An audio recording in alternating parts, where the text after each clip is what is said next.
هي ليه الدنيا اليومين دول مقلوبة على فرنسا أو تحديدا جوه فرنسا نفسها؟ وإيه المناظر اللي حصلت جوه الأولمبياد؟ ولو أنت فاكر إن دي كانت أول المشكلة فتعال أقول لك إن كان في حاجات أنت مش عارفها وكان في أصلا مواضيع قبل الموضوع ده أصلا بكتير، وإيه اللي خلى الفرق الرهيب ده ما بين حفلة أولمبياد اتعملت في 2014 وحفلة تاني اتعملت في 2024؟ وإيه كمية المناظر والإهانات اللي إحنا شفناها في الحفلة دي تحديدا؟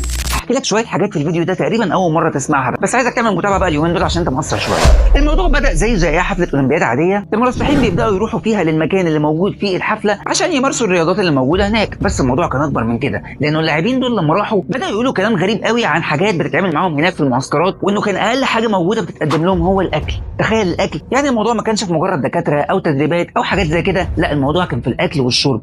وطبعا كانت حاجه غريبه ان ده يتعمل مع لاعبين في الاكل والشرب وهم داخلين على العاب اولمبيه. والاغرب من كده انه في اليوم ده الكهرباء قطعت في فرنسا وتحديدا في باريس، والاغرب انه حصل مشكله في السكك الحديد ووقفت تماما وتقريبا حصل انقطاع